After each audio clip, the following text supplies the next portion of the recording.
Hi, everyone. Thank you so much for joining. So we are so excited tonight for this live green crab cooking demo. I am really excited to have Mary Parks on this call. I'm just going to do a quick introduction for our organization, the Sustainable Business Network. And then we are just going to dive in, and Mary will take over to show you all how to cook green crab. So thank you for joining. So this event is part of the Sustainable Business Network's Eat Local MA campaign that we're doing in partnership with the Massachusetts Department of Agriculture. So this campaign is meant to increase buying and eating of local food, and that includes seafood. So part of this campaign involves downloading an app called Eat Local MA and being able to find local food near you, and you can win prizes by doing so. Win local food prizes for visiting local farmers markets, farms, and fisheries. So definitely check it out. To give a quick introduction, I wanted to just introduce Mary Parks. So she is the executive director of greencrab.org, and also is the co-author of the Green Crab Cookbook, which you should all check out. The recipe for this recipe, as well as the Green Crab Cookbook in general, we will provide links to so that everyone can check it out, cook green crab at home, and see and buy Mary's cookbook potentially. So greencrab.org, their organization works to promote green crab, which is an invasive species, and create markets, culinary markets for green crab. So that is what Mary will be showing for us today. And we will also have on the line Jamie Bassett, who is the fisherman and owner of Green Crab Nation. And Green Crab Nation is a wholesaler based in Chatham, Massachusetts. So we'll get started with Mary, who will be starting to do a cooking, first half of the cooking portion. We'll switch it over to Jamie, who will give some more information about why eating green crab is good for the marine ecosystem. And then we'll finish it off with Mary finishing the cooking demonstration and with a Q&A. If you would like to have any questions answered or asked during the Q&A, please make sure to put that in the Q&A box, and we will make sure, or the chat box, and we will make sure to monitor that, and everyone will get their questions asked during the Q&A. Thank you so much. Mary, would you like to take over? Sounds great. So just to give a little bit of background, so as I mentioned before, green crabs are an invasive species that can be found not only in Massachusetts, but also actually all over the world. Share screen? Nope, not share screen. Sorry, one second. Can you see me now? No, Mary, we're working on it. Never mind that, I just had a bunch of things pop up on my screen. But anyways, so green crabs are an invasive species that are found not only in Massachusetts, but also all along the East Coast, about down to the Chesapeake. They're also found on the West Coast, and they arrived here in Massachusetts about 200 years ago in the ballast of ships. And so when ships essentially enter port, they let go of all this water that contains small marine organisms from the port in which they left. And so through that mechanism, they were able to come over here from Europe. And over the past 200 years, their population slowly grew until it became a pretty massive problem recently. In addition to the US, green crabs have also invaded every single continent except for Antarctica. And so there's a chance that other places across the world, such as Australia, and parts of the African coast, could have huge issues with green crabs in the upcoming future, especially considering how quickly it took for, or how fast species here, or green crabs here, were able to take off and multiply. So green crabs, a single green crab in a year can produce up to 185,000 eggs. And so this is one of the reasons when we're talking about even detecting small numbers of green crabs in some areas can be super important for early detection. So yeah, one of the things that we do as an organization is, since green crabs are such a huge problem here in the US, in especially Massachusetts, is we focus on how we can eat them in order to mitigate their invasive impact. So specifically in Massachusetts, green crabs are a big issue for soft-shell clams, for scallops, for lobsters. They directly eat a lot of the shellfish species that we like to eat. However, they also essentially act as a lawnmower when they're going through eelgrass. And they slice up all this eelgrass when they're foraging for food. And so eelgrass is a really important nursery habitat for a lot of finfish and shellfish, as well as migratory birds, and everything from sea turtles to migratory fish. And so to get into eating them and a little bit what our organization does is we work to connect green crab consumers and suppliers. We develop recipes, we host outreach events, such as what we are doing right now with the Sustainable Business Network. And we also do a lot of recipe development and partnering with local chefs. And so today what we're gonna be doing is one of our brand new recipes, which focuses on how you can actually use the entire green crab in one recipe. So we're gonna be making green crab tomato bisque. It's kind of similar to a lobster bisque or a crab bisque that you might have seen before. In the picture, you'll see we didn't add cream into the recipe. However, today we are gonna add cream into the recipe. And I'll also make a quick note that if you wanna make this recipe more kid-friendly, just tone down some of the spices. And also I would recommend not adding as much or all the sherry. The sherry will cook down, but that's one way that you can make it a little bit more appetizing to the kiddos. And we're gonna be using, as I mentioned, the whole green crab. The first component is going to be this delicious green crab stock. I actually had this stock as well as the crab legs that I'm gonna show you in a minute frozen before. And this stock is super, super simple to make. All that you need is a large stock pot, a couple gallons of water, and I would say a couple pounds. I used about 4 pounds of the male green crab bodies that I had left over from shucking the legs. You're gonna cook that down for about 4 hours. You can add in whatever spices you like, and you can find that recipe on greencrab.org on our recipes page. We lay out all the instructions that you can find for creating green crab stock. We're also going to be using green crab legs today. So right here, I have green crab legs. They look pretty similar to any other kind of crab leg. I think of them kind of as like a baby snow crab leg and that you can eat them in the same way. However, a quick note, when you are shucking these crabs for the crab legs, you are going to be shucking them off of live crabs. And so one thing to think about for those who might be a little bit squeamish is that it's actually one of the most humane processes for killing green crabs. It kills them faster than steaming or boiling them to just shuck them off the crab live. And again, you can go to our website and we have not only a full recipe typed out on this process, but you can also view a video on how to shuck live green crab legs. So right here, I have a frozen male green crab, and you can see when looking at them that this underbelly shape right here is very different from this female green crab that has this much more rounded underbelly shape. The reason I'm only using male green crabs in the recipe today is because they're a lot easier to shuck the legs off of. And I was also using the female green crabs to shuck them for roe. You can also find that recipe on our website. But for all intents and purposes, we're going to only be using the male green crabs today. And so what I did is I shucked the legs off of the crab, and then I took them aside for later, put them in the freezer and thawed them, and then used the bodies of those green crabs that I shucked for the legs to put into the stock. And so this is a great way of literally using the entire crab and also getting both crab legs and crab broth.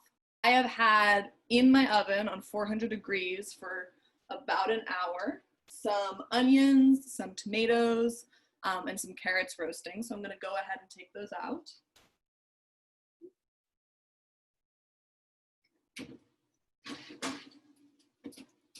So I have my tomatoes here. I prefer roasting them before for the soup just because you get a little bit more of that caramelized, deeper flavor. And then in here, I have my onions and carrots. They've been roll cut. Onions have been quartered. And what I'm going to do before adding in my stock is add in these tomatoes and then go through the other ingredients. First, just because I wanted to save time, and space. I just used my stock pot to also roast some of the veggies. I'm going to remove these for a second.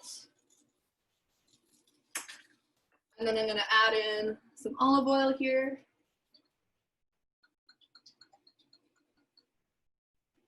This is not extra virgin olive oil, this is regular olive oil. Extra virgin olive oil could burn. And then I'm going to add in, chopped up a half a cup of celery, as well as some of my spices here. Sorry, I had some rogue mustard seeds, but I have some crushed garlic, some chili, some thyme from my lovely roommate in our garden, and some paprika. And I'm gonna add all of these in. I have, actually I do not have my pan on. I should have my Dutch oven actually on right now. I'm gonna turn this on to medium-high heat.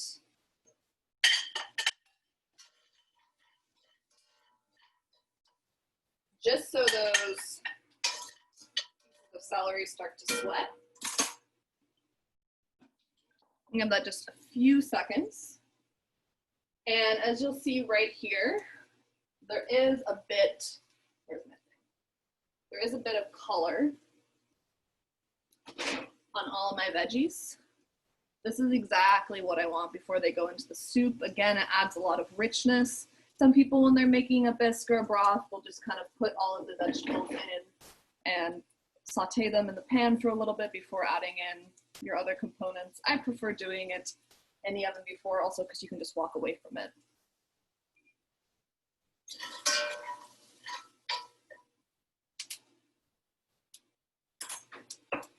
Some more olive oil.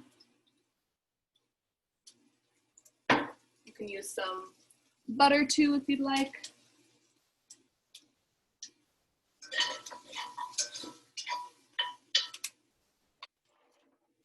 I'm going to go ahead, just starting to see these are getting translucent right now. I'm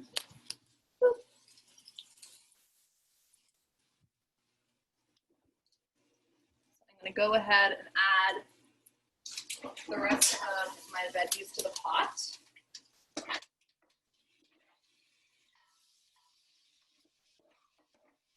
Maybe like half of them. The reason I'm not going to have all of them is because as I'm seeing how many I actually have, I really want this sherry to cook down and bring up all the flavors that have been collected on the bottom of the pan. I'm using, I believe in my recipe I said, up to a cup of sherry. Totally up to your discretion. Just kind of got to eyeball it.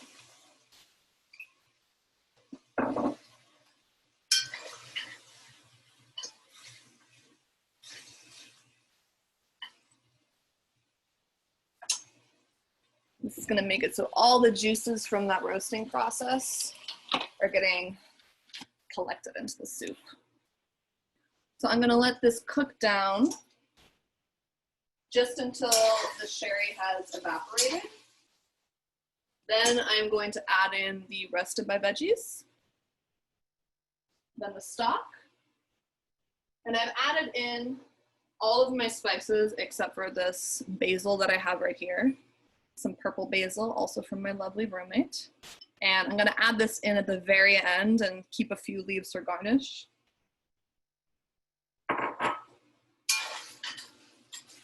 One of the great things about cooking with green crab stock, and what I like to do, one of the reasons I had some frozen on hand, is that you can make a ton of stock at once, you can shuck a bunch of crab legs at once, and then at the same time, you can use some of that stock for a recipe and then use the rest of it. You can freeze it. I put it in these little silicone ice cube makers if I want to add just a little bit to a recipe. And then what I'll actually do with the crab legs is I'll kind of do a makeshift vacuum seal situation. And those will be good in your freezer for like up to a month. And so it's a great way that you can kind of do all the prepping and processing of green crabs at once. And then you have some amazing ingredients to cook with that will stay good in your freezer for a little bit. So the liquid is almost completely evaporated. I'm gonna go ahead and add in the rest of my roasted tomatoes.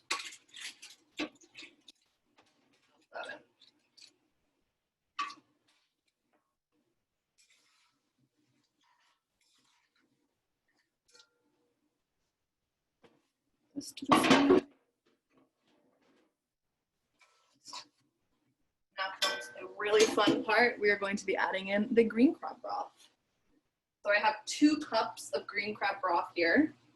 See, this is what it looks like once it's condensed. Again, super similar to any other bisque recipe, and that the key parts are the seafood stock, as well as a meat component. We're not actually shucking the green crabs for meat. We're gonna top it in these delicious little crab legs instead. This green crab broth, again, only has green crabs, water, fennel, peppercorns, and coriander. And it is by our friends at Greenpoint Fish and Lobster. They came up with this stock recipe. They're in Brooklyn, New York. They're amazing, and we also have that recipe on our website. I'm gonna pour the rest of the stock in.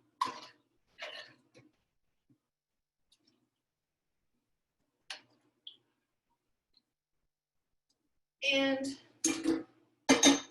you want to make it so that your stock is just covering all the veggies in there. Mine is not. So I'm gonna add in a little bit of water that's gonna evaporate while this is simmering.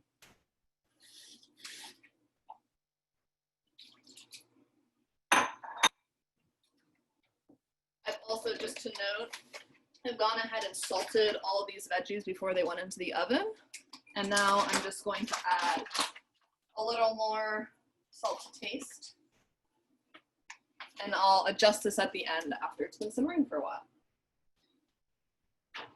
Before I let this simmer for a good chunk of time, I'm going to add in a little bit of sugar. I believe I put in a tablespoon or so, just because it is an acidic soup, so it's good to give a little bit of sweetness. And then I'm going to cover this up and let it simmer for a half hour to an hour, but we're gonna do a little bit of movie magic, and I will see you back once we finish this up. Hi, Mary. So Jamie is still getting on the call. So we did have one question that came in. So what is the difference in taste between green crabs and the crabs we're used to eating? That is a great question. So I'm going to answer that in 2 parts. The first is, how is it different in taste? And the second is, how are they different in preparation? So first, to start, green crabs do taste pretty similar to blue crabs. When they're soft shell, their shells are a little bit thinner, they're a little bit sweeter. And when they are hard shell, I would say that it's going to be really similar to kind of the fluffy crab meat that you see. It's pretty shredded when it comes out because they're pretty small and they're a little bit difficult to shuck. That being said, if you're eating them in a stock, we recently did a survey in association with our free delivery program, and we found that a lot of people describe the green crab stock as being rich, being a little bit sweet and flavorful, being quote unquote not too fishy, and at the same time a little bit fishy. It is a fish stock, it is a shellfish stock. But in terms of preparing them, it is going to be a little bit different than some of the big crabs that we're really used to eating here in the United States. So if you think of a blue crab, which is going to be often about this big across the carapace, you'll see that these green crabs right here are only about 2.5 inches across the carapace. So I'd say it's about anywhere from a half the size to a quarter the size of a blue crab. And so they're a little bit trickier to shuck for their meat. We do have a recipe on our website that is by the co-author of the Green Crab Cookbook, Tom Tai. She also has an incredible blog, Green Crab Cafe, that you should check out. But it is going to be a little bit more legwork just because they're smaller crabs in terms of shucking them. That being said, you can eat their crab legs kind of like you would a big snow crab leg or any other crab leg, which is biting down on the meat, sucking them. Again, they're going to be a lot smaller than some other crabs. They're super, super tasty to cook with. And if you're used to cooking with some smaller crabs, like short crabs or rice patty crabs, then it's going to be really, really similar for you to cook with them. And if you're making a stock or harvesting them from roe, it's super, super simple to have a lot of meat or a lot of result from not too much work. Awesome, awesome. Thanks, Mary. And so I think we have one more quick question, and then if we wouldn't mind just simmering, doing the simmering process a little quick, we might have Jamie come in a little later. So last question is, can you buy green crabs in other parts of the country, or can you get them mail order? So that is a very good question, and Jamie will probably be able to especially answer the second and the first part of that, especially the second. However, I would say that there are a lot of wholesalers that are already working with green crabs. The caveat is on the bait market.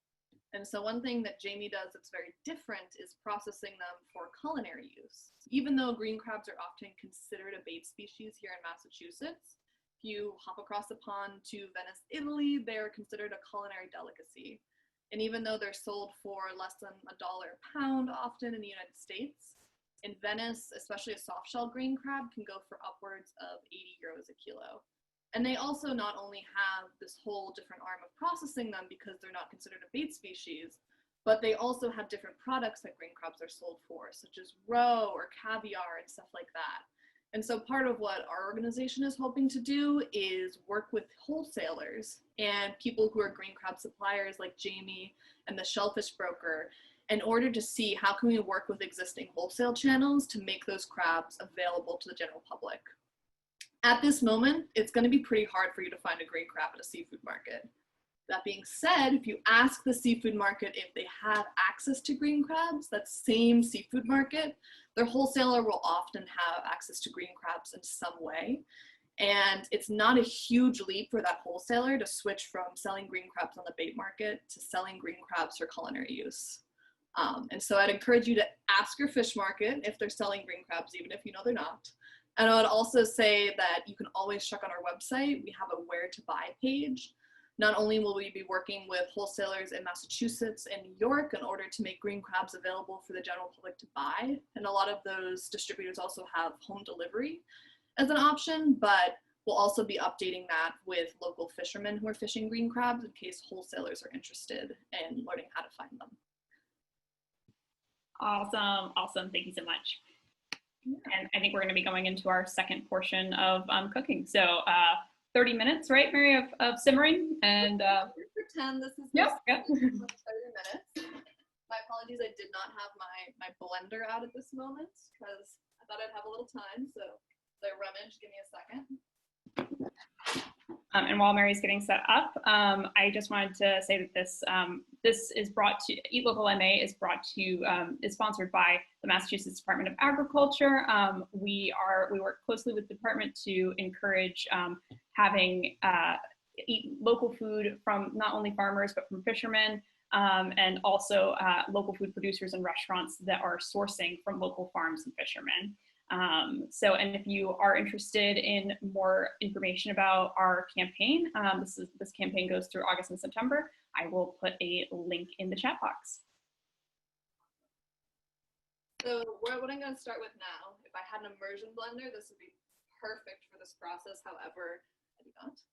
So just to start off, you would ideally remove the thyme and bay leaves that you have within your stock pot.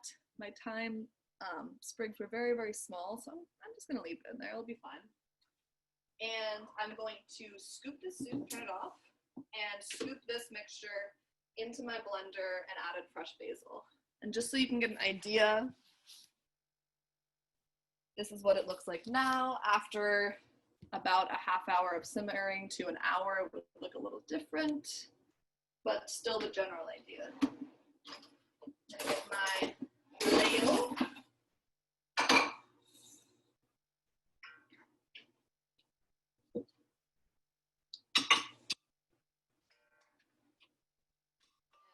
as much of this into my blender.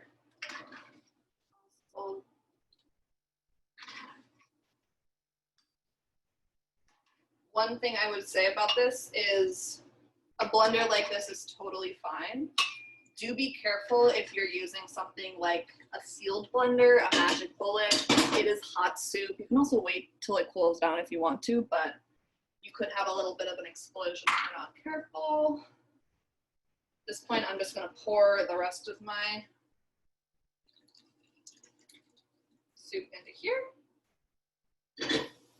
And if you want, you can totally leave out half of the soup or so and have a chunkier soup or something like this instead of something like a bisque.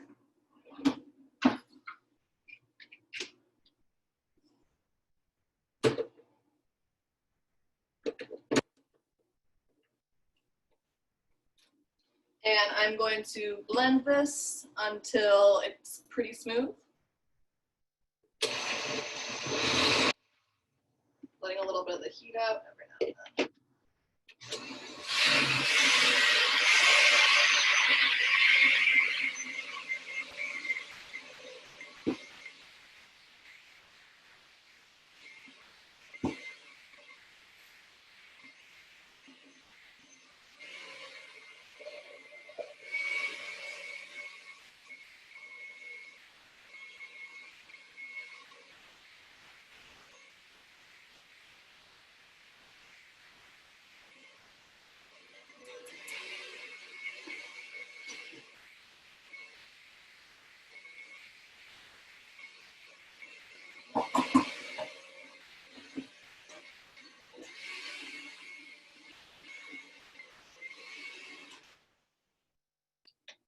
Awesome, so that is blended up well. Now we have this beautiful, bright colored bisque. I'm gonna put this back into my stock pot. So yummy. And then I'm actually, so I've put this on low, just above low heat. I'm gonna turn on this little pan that I have right here. And I'm gonna go ahead and add a few scoops of the bisque to this little saucepan. You'll see why in a second. While this is going, I'm gonna turn this down back to low. I'm going to get some cream. Just have some heavy cream here. And you can add, up to a cup if you like. I just want to make this a little bit creamy, so I'm not going to add a ton. Delicious. All right, so should I unmuted? Ooh. And Jamie, just before you go into, I'm going to place these green crab legs actually in this simmering broth. I'm only going to cook a few right now. And this is actually, the green crab legs are going to cook in this broth. The only thing that I've done to them is salted them before. And I'm going to cook these for about 3 to 4 minutes, just until they start to turn red.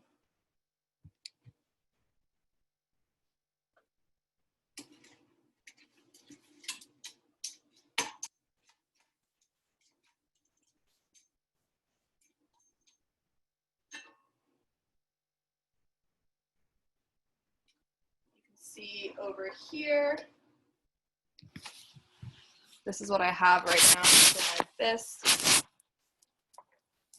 You can make it a little bit less thick if you want by adding more green crab stock or a little bit more water. Super creamy. You can make it even creamier if you like. This is about a half a cup of heavy cream, but you can totally adjust it to taste. These green crab legs, you're going to want to flip around like every 30 seconds. And again, cooking them only until they start to turn, or only until they fully turn bright red.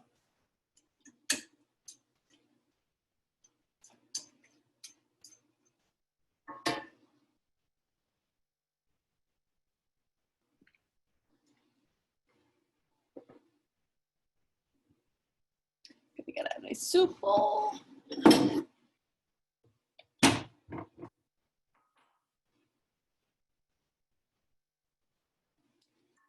So you can see it's been like 2 minutes. That's what my green crab legs are looking like.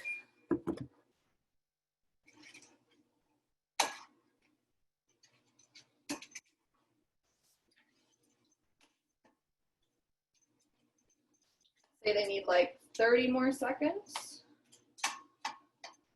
And you'll notice that there's a big kind of lollipop of meat right at this point. So you definitely want to make sure that that part of the green crab leg that's attached to the green crab body is fully cooked through. See a couple more spots of green. They are going to vary in size depending on where you get the green crabs from, and so it's good to keep in mind that the smaller legs are going to cook a little bit faster than legs from a larger green crab. Awesome. Let's say these are about done.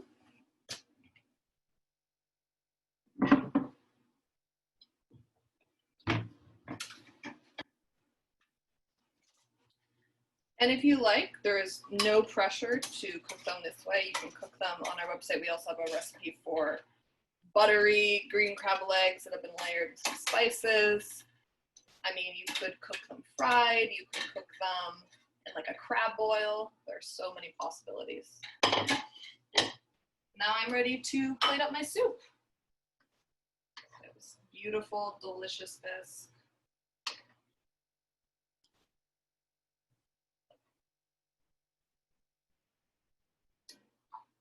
And just a little extra cream on top. Top it with a few green crab legs.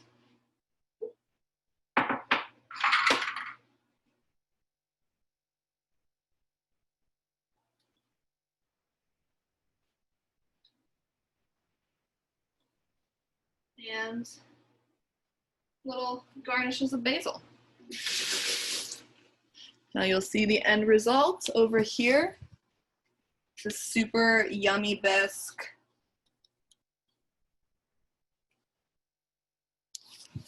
With green crab legs on top. And I'm gonna go ahead and take a little sample.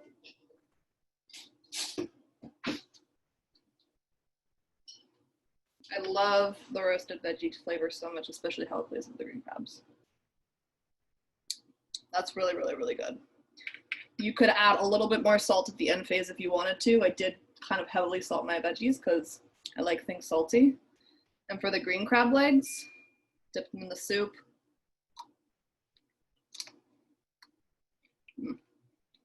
There's a big chunk of meat at the end. These are really hot. But essentially you can bite the chunk of meat at the end. And you suck the meat out of the crab legs like that.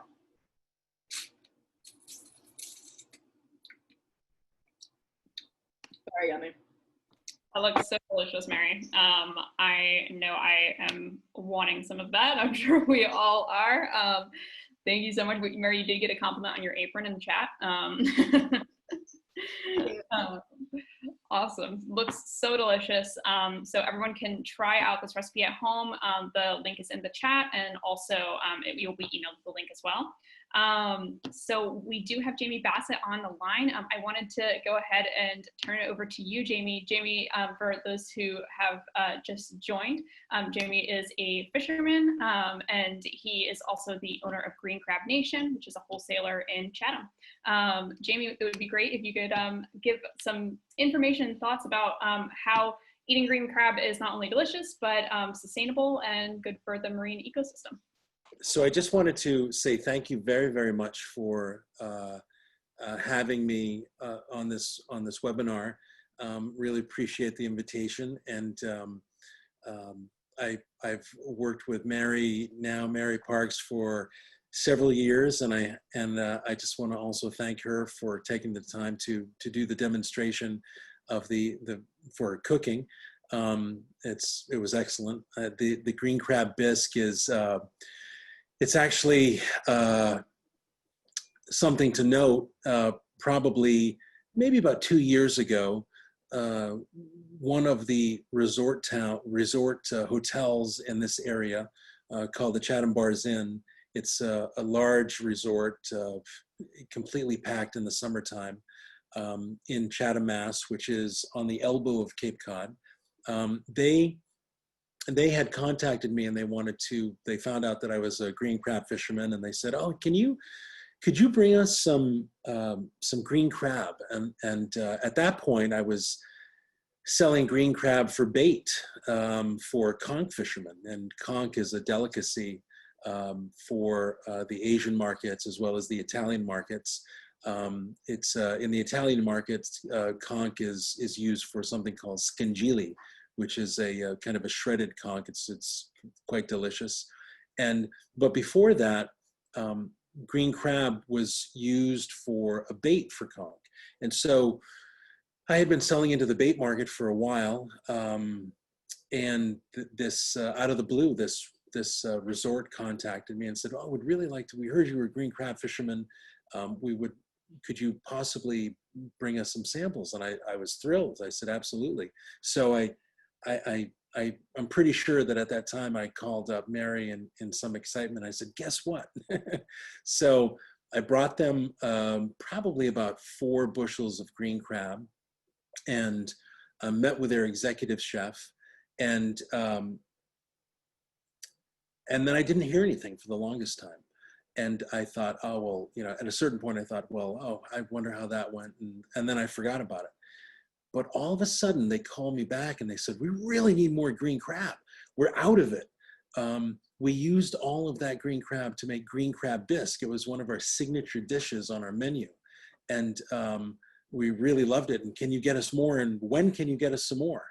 So I was thrilled and jumped into action and got them more green crab, and they started to use it consistently on their menu. And this is a you know, I think a well-rated resort hotel in a very, very popular tourist area in the summer times and into the fall. So it was a nice surprise. But I started off green crabbing because the you know, the current state of affairs, and just a quick mic check. Can everybody hear me okay? And I see a blank screen, so I'm not sure if anybody can see me or hear me. And can you hear me all right?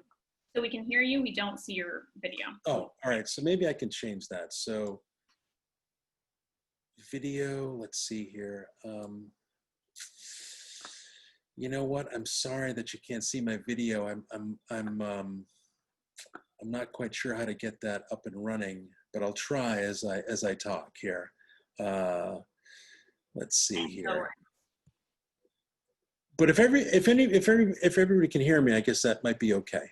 And let's see. Let me just check view.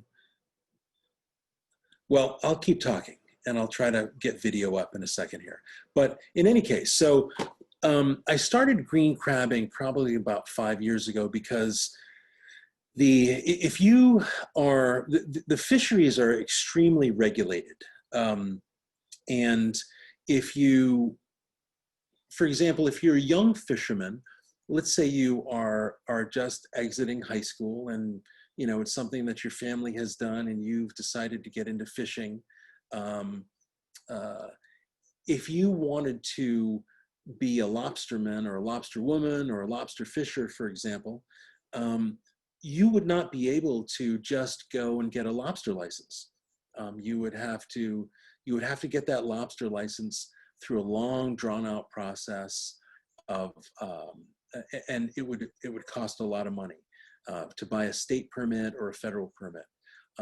You would think that a lobster license, you know, if you're a resident of Massachusetts or Maine or New York or Rhode Island or Connecticut, or, you know, the states in the Northeast, you could go and apply for one, and just like your driver's license, be able to get your lobster permit and be able to start lobstering, you know, at an early age and go through life and fish for lobster and raise a family and earn a living and have a good life. But because of the regulation, for better or for worse, the permits these days are extremely hard to come by.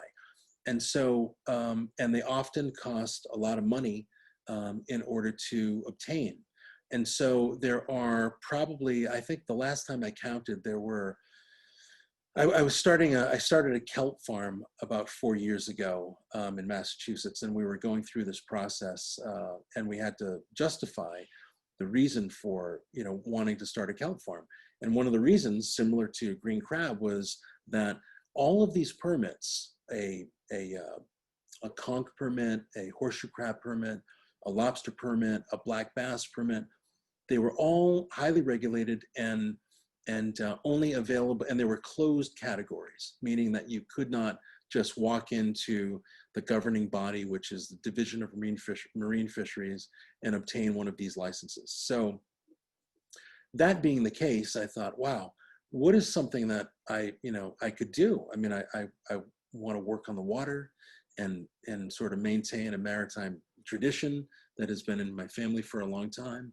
And so green crab kind of bubbled to the surface as an option. Mary, if you would like to take some questions, that would be really great.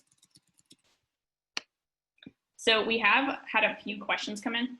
So how many green crabs are you using? How many are required? Absolutely. So the great thing about this recipe in particular is you can honestly make it if you have just 10 or so green crabs. I made this recipe again with about 3 to 5 pounds of male green crabs, and so that roughly would come to about 30 to 50 green crabs. There tend to be about 10 per pound. That can vary a lot depending on the size of the crab. However, if you wanted to make a smaller portion of stock and just cut down the recipe, you could totally do this with something like 10 crabs, particularly because when you're taking the legs off of the crabs, I mean, you're gonna get 2 per crab, and so 10 crabs is 20 sets of crab legs. I personally only put about 3 or 4 in the soup that I'm using, and then I would eat the others as kind of like a little appetizer. And again, you would just want to scale back that stock recipe, but since you're removing the crab legs, you have the bodies that are in the stock, easy to crush up, you're still going to find a really, really flavorful stock comes out of it. And this is also a great option for people who want to forage their own green crabs. Since green crabs aren't filter feeders like a lot of the other shellfish that we eat, it actually means that they can be a lot safer to eat and forage for on the beach compared to some other marine organisms that are going to be bioaccumulating whatever is in their surrounding ecosystem. And so even if you were at the beach one day with your kids and you're just foraging for green crabs and you get about a dozen, you could totally take these home and create this recipe with them. You could crab legs, get stock. Again, I would scale down the stock recipe, and you can find that on our website.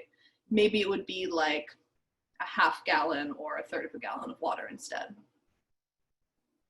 Awesome. And we have another question coming in about where can you get green crab in a restaurant in Massachusetts? That's a great question. So it is going to be changing depending on who is working with green crabs at the current moment. However, we are super, super excited to be going into our new wholesaler program where we essentially serve as the middleman, where we donate green crabs that come from Jamie and similar vendors to local wholesalers.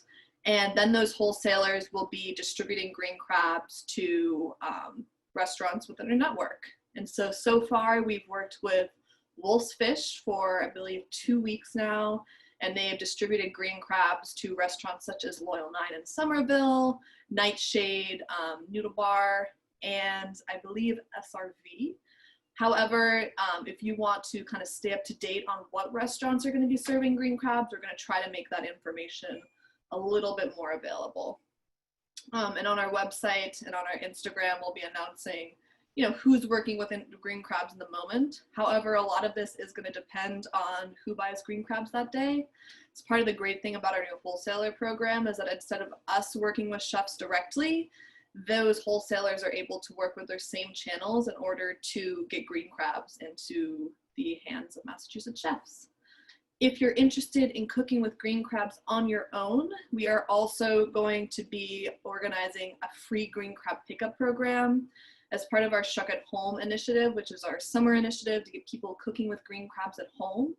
Jamie and our organization worked together to do a free green crab delivery, delivering 650 pounds of green crabs to people all across the greater Boston area. That was amazing, but we're trying to make the most of our Department of Marine Fisheries funding with the rest. And so for the second round, we're going to be doing a free green crab pickup. And so we'll have details on that soon about where and when that pickup will be happening. And if you go to greencrab.org, our Shuck at Home page, which is right at the top of our homepage, has all the information and a link to sign up. Awesome, Mary, awesome.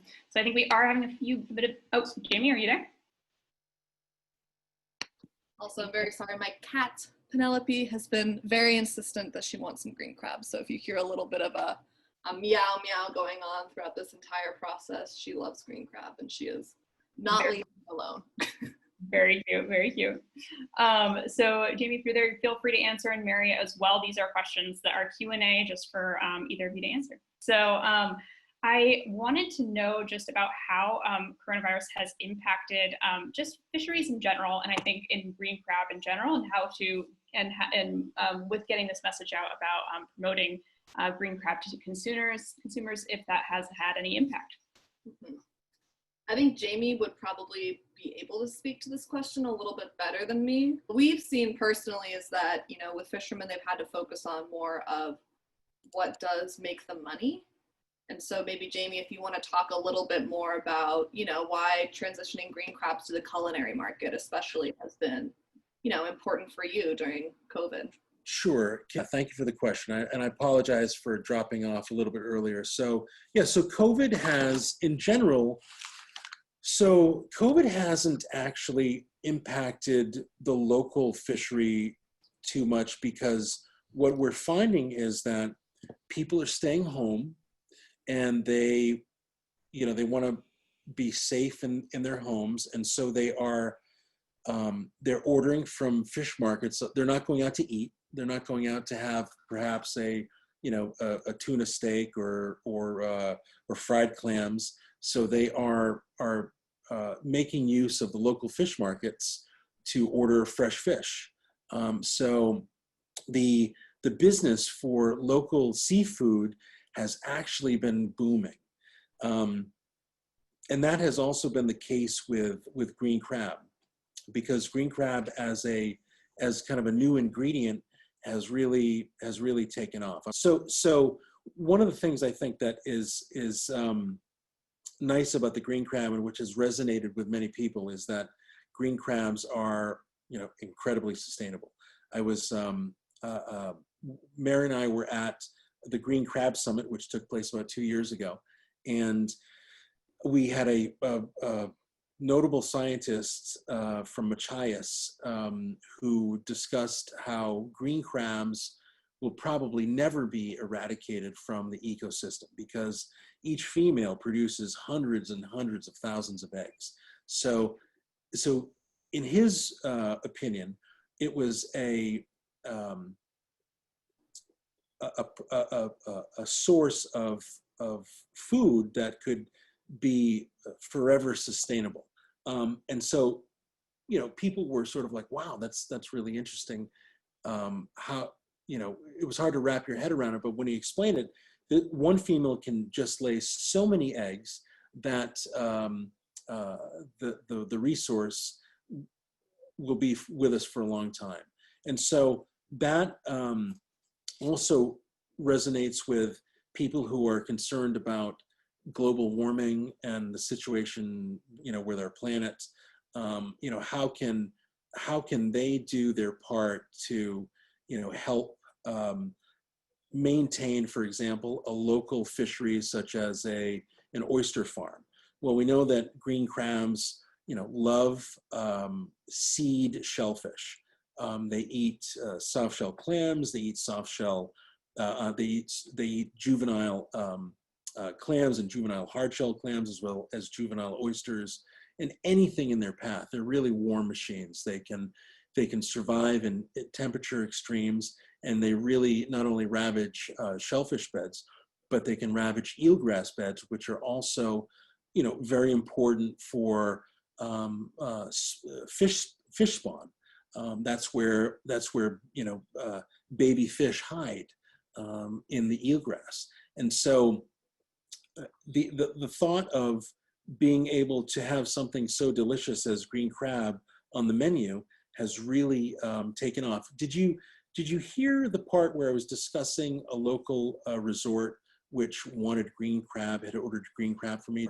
So I remember when I first started green crabbing, it was really for just bait purposes for the conch market, which is the whelk market, and that which served primarily the Asian and Italian markets.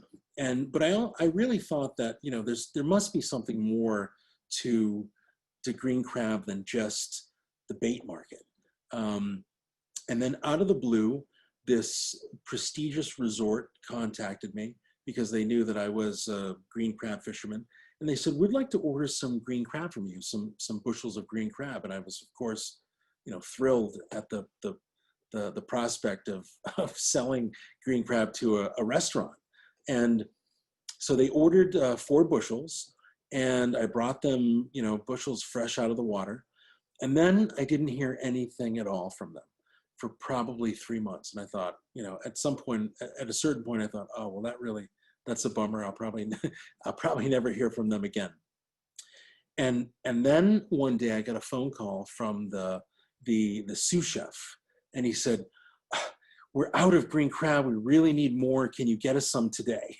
And I said, well, you know, I was floored. I said, really? What? So how'd that, you know, I had no idea what they did with it. I had no idea how they used it. And so I said, well, how did it go? What'd you do with it? And they said, well, we made a green crab bisque, and then we made a green crab sauce, which we used as a sauce that we drizzled over our signature fish dish for the resort. And I was floored. And they said, so we really need some more. So I said, absolutely, I'll get some to you as fast as I can.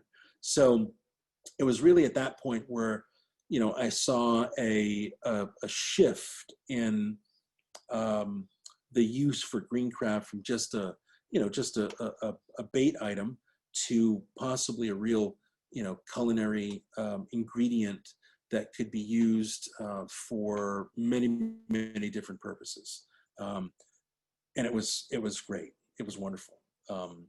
So that's a little bit of the story on that. But if there are any questions, I'd be happy to answer some questions on green crab as best I can. Awesome. Thank you so much, and giving us that like history and backstory. I think it gives a good amount of context for folks.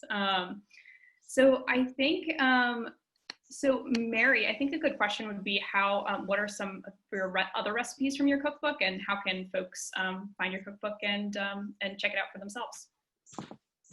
Absolutely. So our cookbook covers everything from basic stock and broth, shucking meat, shucking green crab roe, preparing that Venetian style, to also some classic American recipes like she crab soup, which is from the Carolinas and uses blue crab roe and crab stock. We've created a New England she crab soup version. It's written by Roger Warner. There's also a bunch of recipes by my co-author Tan Tai, from green crab banh mi to bun roux, which actually involves a way to crush the crabs so that the way in which you filter them, you get these big chunks of meat that float to the surface. It's traditionally made with the rice paddy crab that can be found in Vietnam and a lot of other areas, and it's a super easy way of cooking with small crabs. I would highly recommend that if you're looking to purchase a copy of the cookbook, that you head over to our website, greencrab.org. It's also available on Amazon, Barnes & Noble, Target, and a bunch of other retailers. However, if you order from our website directly, then we will send you a little sticker, and a little bit more goes towards greencrab.org. In terms of if you're looking for free recipes, I would highly recommend checking out greencrab.org/recipes. We have a ton of recipes on there, and we've updated them since the cookbook has come out. A couple of ones that have come out of our Shuck at Home effort have been this delicious green crab tomato bisque, a flourless quiche recipe that uses very few ingredients because flour has been hard to come by with COVID, as well as a fra diavolo recipe from Chef Bill Tillipin in New York City. And we'll be updating that with a ton more as we go through our Shuck at Home effort. And if you're looking to check out some other green crab recipes, make sure you check out Green Crab Cafe, which is Green Crab Cookbook's co-author's Tan's blog, and it goes through tons of other ways in which to cook with green crab. Awesome. Thank you, Mary. And Jamie, I see one more question for you. Sure, sure. So how do you actually catch the green crabs? Asking if it's like a TV show, like the Alaskan TV show. Right. So first, let me just say, it is wonderful to know that there is interest in green crab. It's great. And secondly, I would say, if there's anybody in your audience that would ever like to come or go green crabbing, they're more than welcome to come with me for a green crabbing adventure. Just contact Mary and or contact me directly, and I'd be happy to bring anybody out on the boat and show them exactly how to do it. It is quite interesting. Green crabs are fast, they're furious, they are incredible creatures, and it's quite an experience to go green crabbing. So if anybody at all has interest, I'd be happy to take anybody out. But to answer the question, so to catch green crabs, first you don't really need a boat, but you do need a trap. And you need a trap that has a very small mesh, because some green crabs can be very, very small. And so when when I say a mesh, just imagine a mesh bag that has very small little openings. You want something like that when they come into the green crab trap, they won't escape. And so what you do is you have your green crab pot, and then you have to find a good bait. And any good bait will do. What I use is fish parts that have been discarded. And so, for example, the Fishery, if you have ever had tuna before, what happens is a tuna comes in and a tuna is dressed, and the parts that would normally be thrown away are parts that you could use as bait. You can use herring. You can use bass racks. So the extra good thing about green crabbing is it makes use of discarded fish parts. If you get a piece of fish in a restaurant, or you see a piece of fish in the market, that fish has been filleted.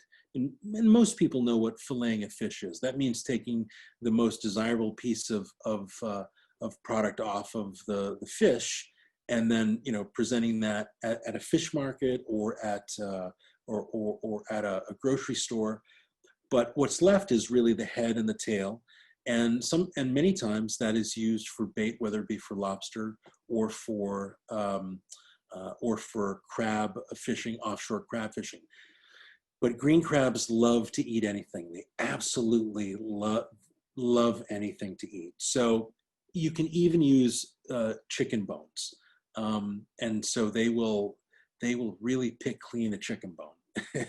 So you put the bait in the trap, and then you put the trap in an area that is close to your home, because green crabs are pretty much everywhere in the Northeast. They're so invasive that they're just everywhere. And so you put the trap, and you want to make sure that the trap has an entrance on the top, and the crabs will crawl up the trap, and they will drop into the entrance, and they won't be able to exit. And the trap also has to have a long line, 18 feet of buoy line. And at the top, you'll have a buoy. And there have been times when I have put green crab pots out. Can everybody hear me still okay? Yep, can hear you great. Oh, wonderful. Okay. So there have been times when I've put green crab pots out, and not only, I would think, I would think to myself, oh, the next day, because I have numerous crab traps, and I will, in some areas, I will have 100 crab traps, and I'll put them out. And normally you would do what is called a 1-day soak. And that means that, let's say you set the crab pot at 12 o'clock noon, you would then return the next day at 12 o'clock noon to see if you got any crabs. And chances are you got a lot of crabs. And so you could pull the pot up and rebait it and what they call reset it.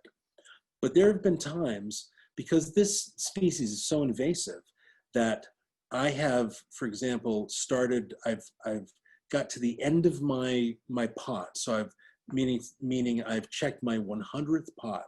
And just for fun, I thought, well, let me go check the first pot again, which I had first pulled, 2 hours before. And so I'll go check it. I remember several times this has happened, that I've gone to check the first pot, and it's full again. So it doesn't even really need a 24-hour soak. It was like 2 hours, and the crab pot was completely full of crabs.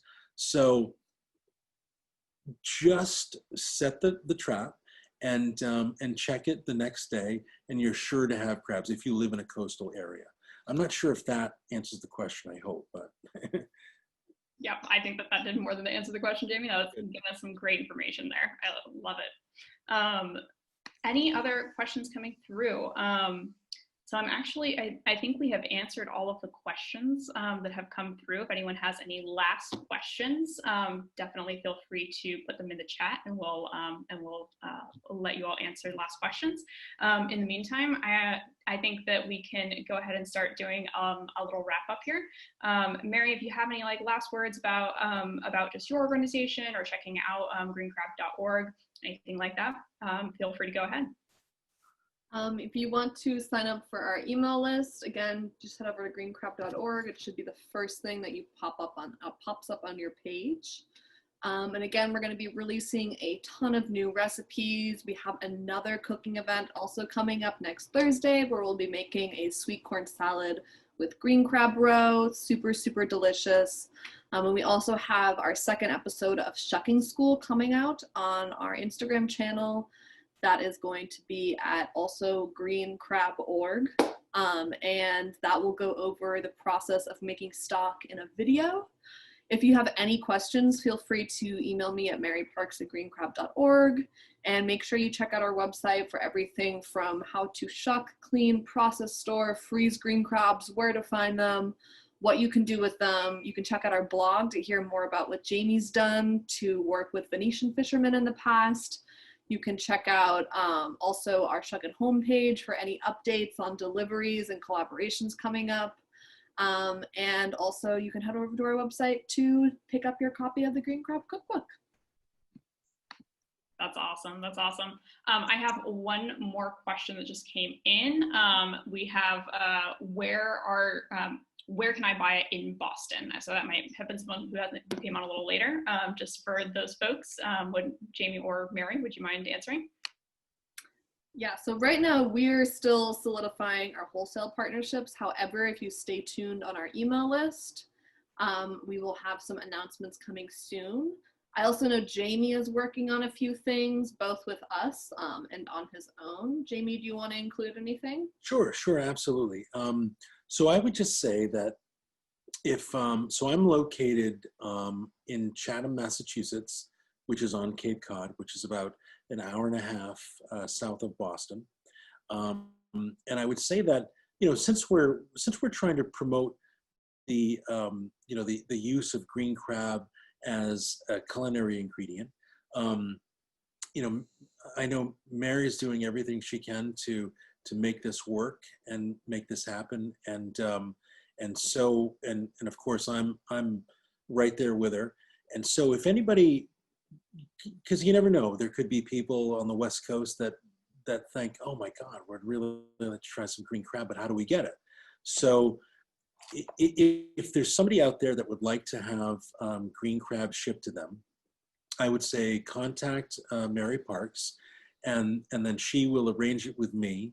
And then from our wholesale facility in Chatham, we will ship green crabs anywhere in the United States. We would ship them in there's, as I mentioned before, they're so resilient. They can really take temperature extremes, and they're somewhat like an oyster. Some crabs expire not too long out of the water. For example, sand crabs, they unfortunately expire like probably about 2 or 3 minutes out of the water. But green crabs can last 7 days in extreme heat. And so if you'd like to order, they could definitely ship from the East Coast to the West Coast in 2 to 3 days in a cooler pack. So we have styrofoam coolers, and we can include cool packs, and we can ship, I think, up to about 5 to 10 pounds. So if anybody has interest, you know, I think that you know, the cost is almost negligible. It would be pretty much the airfare, and I think at the moment we have the price per pound, introductory price per pound, I think at $1 per pound, so that people can really try this at home. So if you have interest, please feel free to reach out to Mary, and she'll contact me, and we will try to make it happen and ship it to you anywhere in the United States. Awesome, awesome. So Jamie, any last words as we wrap up here? Yeah, I would just say that thank you to everybody for joining this webinar.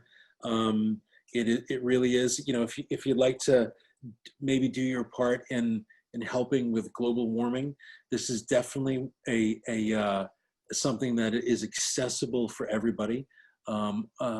Pretty much, you can try green crab, and you will help the effort, I will say. So just can't thank everybody enough for coming this evening. And I want to thank you, the hosts of the webinar, and also Mary Parks. And I look forward to, you know, coming back again and speaking about green crab at some point in the future. Awesome, awesome. And thank you everyone who has attended again, and a special thanks to Mary and Jamie, giving such great information and doing such great work. We really do appreciate and admire what you're doing. And yeah, thank you everyone. Thanks so much. Thank you. Bye everybody. Bye everyone. Have a good night. You too. Bye.